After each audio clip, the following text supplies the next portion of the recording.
Since 2004, Iowa livestock farmers have turned to the coalition to support Iowa's farmers for free, confidential, and expert assistance in raising livestock responsibly and successfully. Join us at the fence line to hear from industry experts and farmers about topics important to livestock agriculture here in Iowa. The fence line, where the gates always open.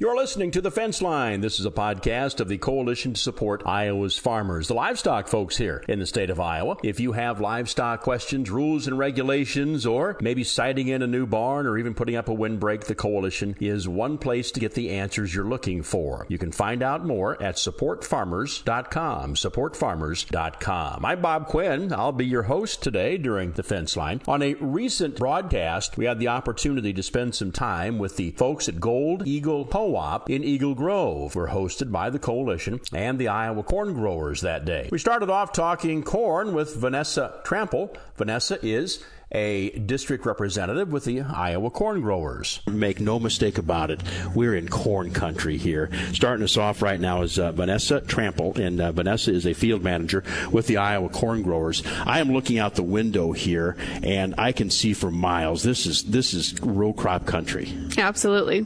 You guys must be at about 110 on your CSR range on this ground up here. I can see miles and miles of corn being planted. You're smiling about that because you're the one that works the corn growers up here. That's right. I absolutely do. Of course, we're going to be talking about end usage here today. Not only with ethanol and DDGs and all that goes with that and moving this corn crop out. You come from a farm background. I do. Yep. I am a seventh-generation farmer. Seventh-generation farmer. Yep. On my family farm in Kossuth County, and my husband and I farmed together on his family farm in Cerro Gordo County. And you were saying that you're a crop rotation of 5 years of corn and then you're soybeans. Yes. We are heavy corn on corn growers. A 5-on-1 crop rotation. Well, that's all right. Probably in some very good corn ground as well. Any livestock? Not currently. We have show stock that our 3 little children, our Indians, run around and show throughout the summer. So I know we're supposed to be talking about corn issues here. We'll get to that in a minute, but I want to talk a little bit more about livestock as well, because you say you came from a sheep background. Yep, I did. My dad had a commercial sheep herd growing up. Commercial sheep herd? Yes. The sheep industry has changed a lot, and I'm not saying anything about your age because you're a very young woman, probably in your late 20s. And nailed it. And but the sheep industry has changed quite a lot. Oh yeah. I asked you about wool. Yes. And you kind of rolled your eyes. And it used to be a cash part of the sheep industry. Yeah. Now not so much. No, it isn't. Now you end up paying for getting the sheep shorn. Mm-hmm. And that used to be a big deal. So, it was. Well, let's get back to corn production, because I had kind of set the stage and said you were in a very good corn-producing area of the state, and you kind of piped in there, yeah, you know what? We produce more corn than any other district with the Iowa Corn Growers Association. So you're kind of the king of the hill there with corn production. I guess so, yeah. Yeah, yep. Good deal. Good deal. What do you talk about? What are some of the things that growers are talking about up here? A lot of conversation around tariffs, obviously. I think our farmers are watching that very closely. With a kind of a optimistic but write it out, wait and see what's going to come. Yeah. Well, we're sitting in the offices of co-op. Yep. And I know you work with co-ops as well. Yes. Kind of have a program with co-ops, don't you, with Iowa Corn? Mm-hmm. Yeah, tell me a little bit about it. Yeah. So something really big that we did this year, we offered first purchaser kits to all of our co-ops in the district, and it is a one-page flyer front to back on our 2024 wins, on things that we worked on in regards to education, research, different things like that. And then the other side is shows our directors, shows our district field manager, explains the difference between our 2 boards, our promotion board and our growers association board, and then a map of the district to see what counties fall in our district. And then there's also a membership brochure in each first purchaser kit, and they can be found on the counters of the co-op. co-ops. Well, give me your elevator speech on becoming a member of the Iowa Corn Growers and why that's important. Yeah, so it's absolutely important.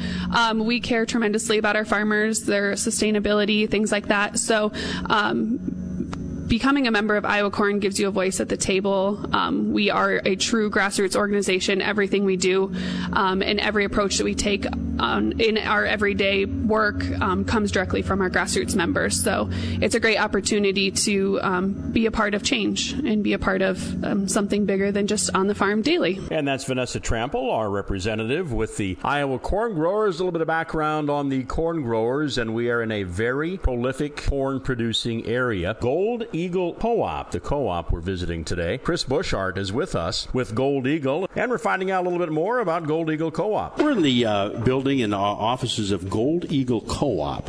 We're in north central Iowa, and Chris Bushart is with me, CEO of Gold Eagle. Chris, welcome back to Big Show. Talked to you, a couple weeks ago, I guess. Yeah, it was just a couple weeks ago. Different setting that time. So. Well, let's talk a little bit about what you're doing up here in north central Iowa. We got the rundown from Vanessa that this is the king of corn country up here, and you raise more corn than any other district in the state of Iowa for the Iowa corn growers. So you got quite a burden handling all this corn up here. Yeah, no, it's fantastic. Vanessa reminds me of that every time we get to see each other. That District 2 is the number one corn producing district, and that's obviously something we're really proud of up here.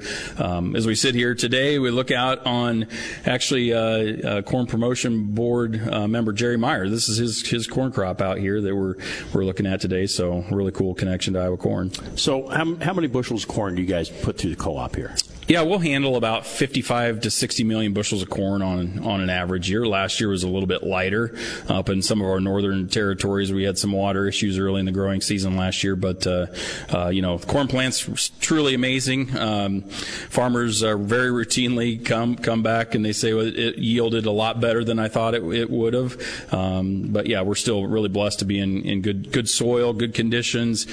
Typically, we get great growing conditions up here and handle a lot of corn. Well, you guys have great soil. In fact, I could pick up load of this up and take it down to where we are and use it for fertilizer. Yep. So this is good stuff, and it's as flat as a pancake up here. So good corn growing ground. Now, where does corn go once you get a hold of it? Sure. No, we really have two internal markets to the co-op. Something Gold Eagle has developed over a long history. We've got our own feed mills and some other feed mills in the area that we procure for, and then we've got an ethanol plant that we're partnered with right up the road here in Goldfield, Corn LP. And so between those two markets, we'll put 80-90%. We'll put probably just shy of 50 million bushels through those two combined markets. And so it's a really good end user market. When we're talking about value added agriculture, right here in north central Iowa is a really good example of what we have going on here today. Well, one of the quickest ways to add value to corn is to put it through a feed plant, though. I mean, then you're available for the livestock industry. Mm-hmm. Yeah, exactly. Livestock industry is really strong here in this area.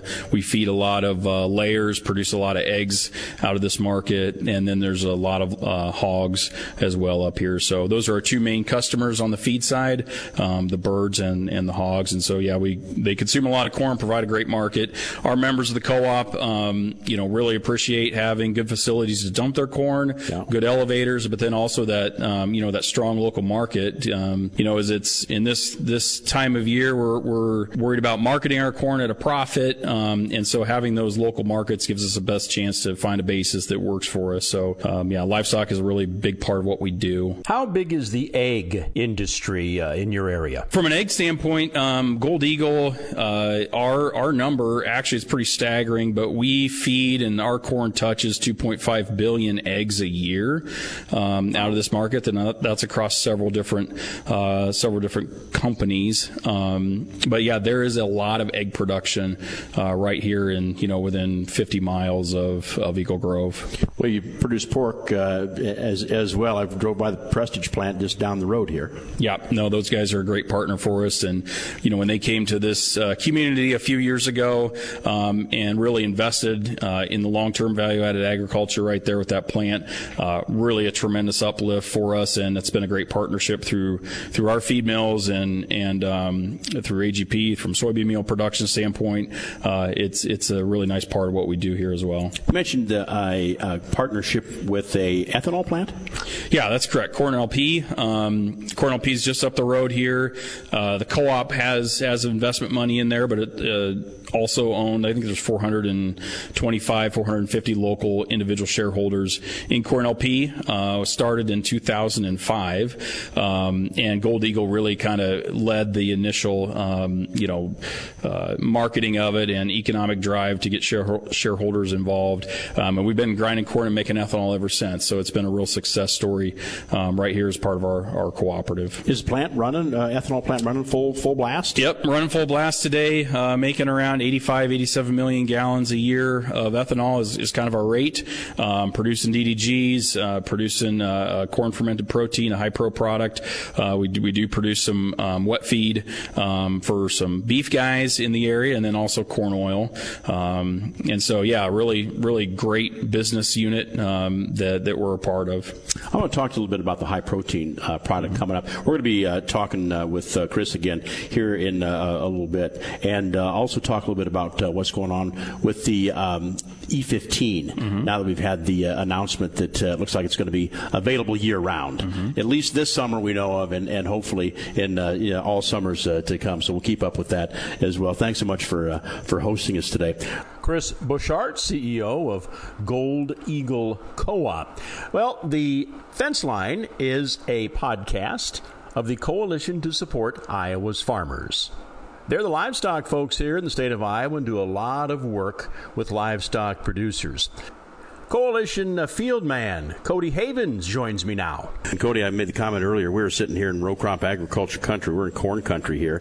And, of course, the coalition supported by all the producer groups here in the state of Iowa, including corn growers. But you're mainly a livestock-centric operation. But, man, that's important for corn. Yeah, absolutely. Having that feed stuff available for us here in the state of Iowa and being able to feed the livestock to continue to feed the world is a huge asset for us here in the state of Iowa. So when your phone rings right now, what are folks talking about? Who are you talking to and what are you talking about? So guys and producers are calling to want to either build new or expand their livestock feeding operation.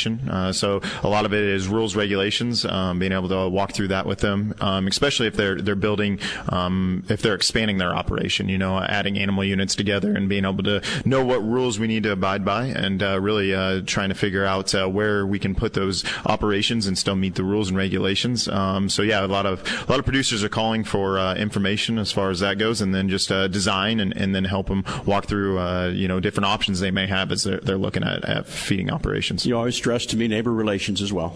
Neighbor relations is huge. Every operation you want to be able to put it in a place that's not going to get any pushback or make any headlines. So no matter the size of the operation, we always want to consider our neighbors. Now it seems like people are coming out into the country wanting the fresh air and all that stuff, but it's really important to make sure that we continue to grow without a ton of pushback, so that way the next guy that wants to build doesn't have to work through those hoops too.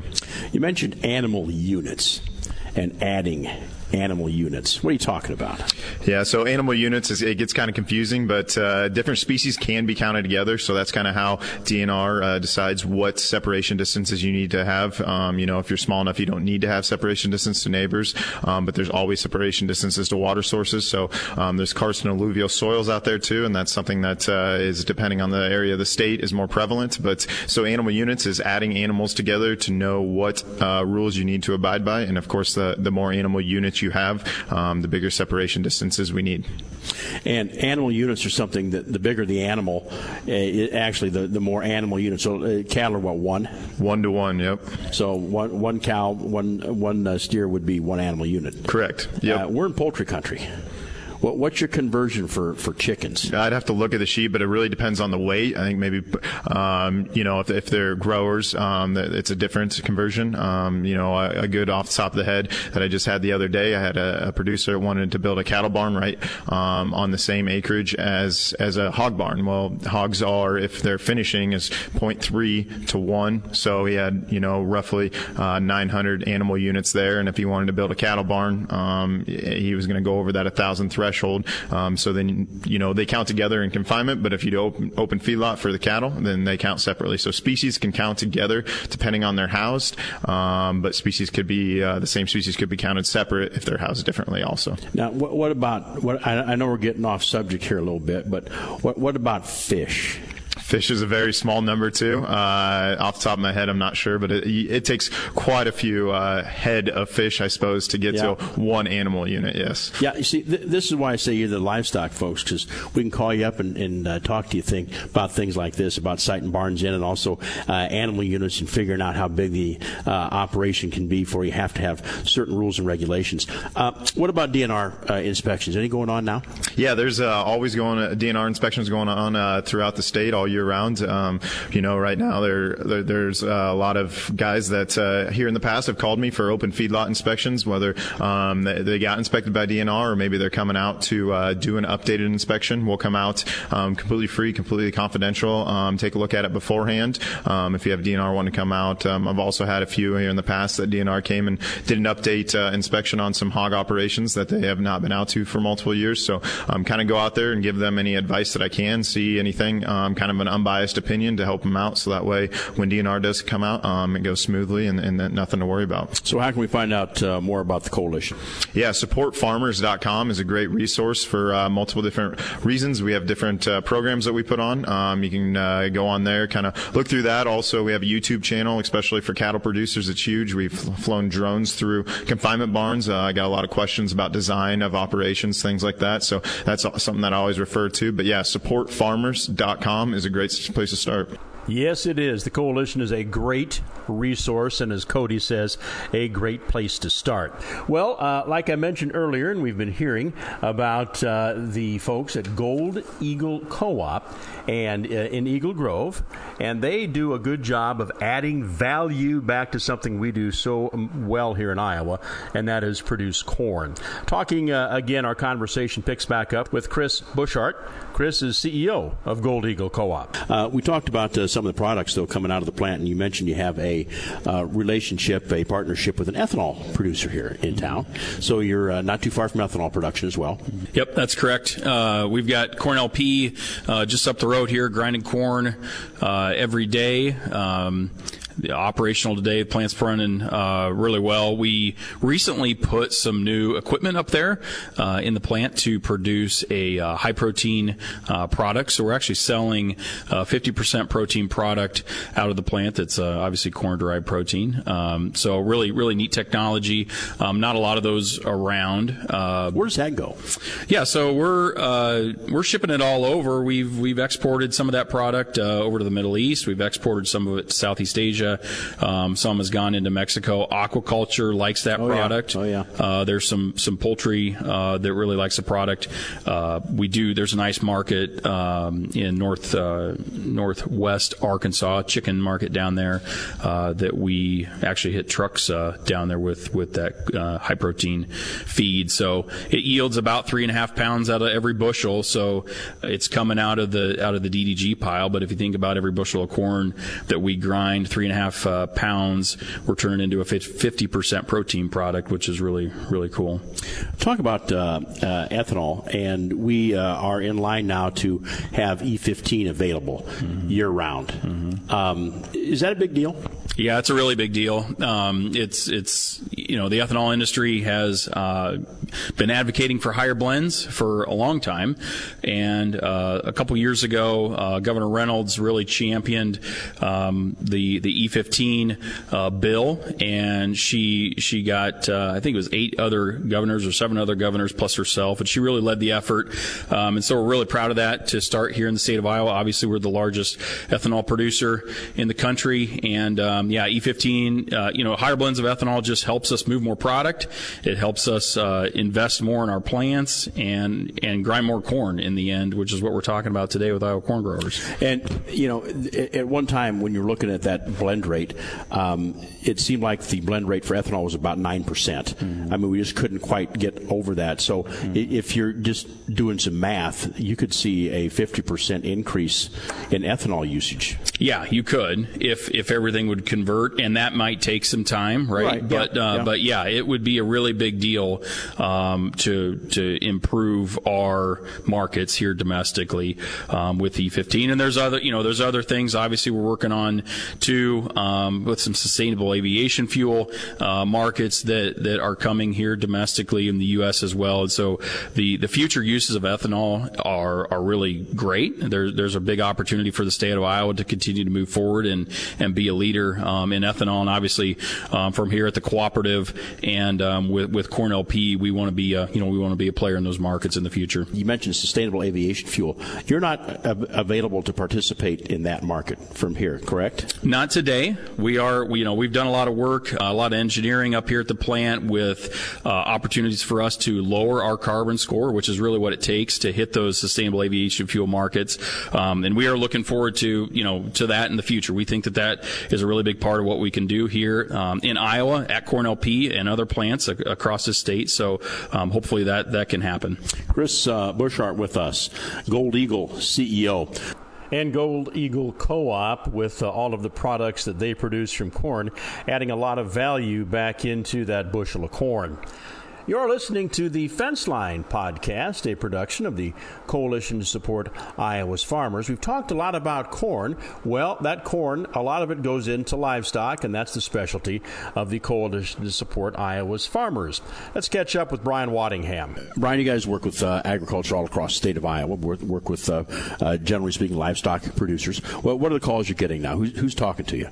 Right now, mainly cattlemen are calling in, wanting to grow their farms, maybe put up a new barn or open feedlot.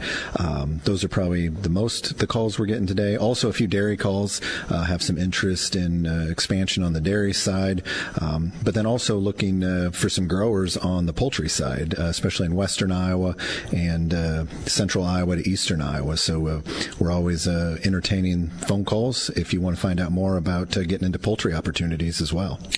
How can we get a hold of you guys? The best way is to give us a call, 800-932-2436. Or you can find us online at supportfarmers.com. The entire world would like to see more cattle being fed. Yeah, especially on the cow side. We have to start rebuilding that cow herd, and we have been putting up quite a few calving barns to hopefully get that expansion started a little bit as pasture ground becomes harder to get a hold of or even maintain due to prices. So anything that we can do to grow the cattle industry is certainly a plus for Iowa. Brian Waddingham with the Coalition Support Iowa's Farmers. Joining me on the telephone line, Iowa corn grower member Sarah Tweeten. I haven't talked to you for a while. Last time I talked to you, I think you and I were talking about your participation in maybe discussion meets with the Iowa Farm Bureau. Yep, that's right. It's been a little while since we last talked, Bob. Well, let's talk a little bit about what you're doing, because I think we're in your district now, right? Yep, that's right. A little bit further north than you. I'm about 20 minutes north of Mason City, but still part of Crop Reporting District 2. Well, go from Crop Reporting District to Crop Reporter now. How's things going on in the cornfields in your backyard? Yeah, really can't complain. I think along with much of the state, we saw a pretty good about 2-week-long window to get the crop in, and corn's coming up. We got some beans coming up. And let me ask you this. You're an Iowa corn grower member. Why is that important for you to be a member? Yeah, I think it's important for a variety of reasons. First and foremost, I'm a proud contributor to our checkoff and promoting the research and use of corn. As we know, commodity prices can fluctuate a bit, so anything that we can do as farmers to contribute to the research and defining new uses for our product is always helpful. I'm also proud to be just a member of the Iowa Corn Growers Association. They do a ton of work for us, but especially on the legislative front, I have a lot of appreciation for the work that they do for us both in Des Moines and in D.C., kind of allowing farmers to have a seat at the table and have our voices heard. Well, Sarah, where do you market your corn? Where's most of your corn go? Most of our corn, Bob, goes to Poet and Halentown. Anything that we can do to kind of bolster and support the ethanol industry, as Iowa Corn does, is a benefit in my mind. Now, you're in a section of the state that produces a lot of corn, but you're also in a section of the state that has a lot of ethanol production. I would imagine within, a 50-mile radius, you've probably got more than 2 or 3 plants. Yeah, we are very fortunate to live where we do. I oftentimes tell the story when I was in 4th grade. I was a member of a local 4-H club, and I remember baking cookies for the grand opening of the ethanol plant here in Halentown. And at that time, I had no idea what that ethanol plant would mean for my family and our farm. We just, it's really improved the basis in this area and kind of created some competition, which is a good thing. And so it's been a huge blessing to farm where we do and have the marketing options that we do. Well, you're a wonderful spokesman for agriculture. And on that cookie baking side, Dwayne and I are thinking about opening a branch office of the Big Show, maybe in your backyard. Maybe you could whistle over there with a couple dozen cookies for us. We'd be happy to entertain that. Yeah, absolutely. I've just kind of recently gotten into sourdough, so as long as you're interested in some chocolate chip sourdough cookies, I think I could do that for you. So let me ask you this. So do you have a bunch of that sourdough starter in your refrigerator? I do. Yeah. So do you have to make something like every week? I think that's kind of the suggestion. I will admit to you, I threw it in the refrigerator during planting season because I knew it wasn't going to be a very top priority for me. But fortunately, that stuff keeps pretty well, and I was able to use quite a bit of it up over the last week or so once we got some rain. So it's been kind of a fun project on the side. You're liable to open the refrigerator door up and find out the sourdough has done taken over the all the space available. So far, so good, but, I could see that becoming a problem down the road.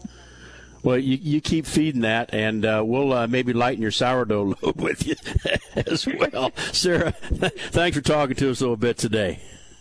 You bet. Always good to talk with you, Bob. Sarah Tweeten, Iowa corn grower member with us. And Sarah talking about the benefits of becoming a member of the Iowa Corn Growers Association. Well, we're out of time for this edition of The Fence Line. The Fence Line is a podcast of the Coalition to Support Iowa's Farmers, the livestock folks here in the state. You can find out more about their programs at supportfarmers.com. Big thank you to the Coalition, to the Iowa Corn Growers as well for hosting us, and the folks there at Gold Eagle Co-op in Eagle Grove. I'm Bob Quinn, and I'll be talking to you next time along the fence line.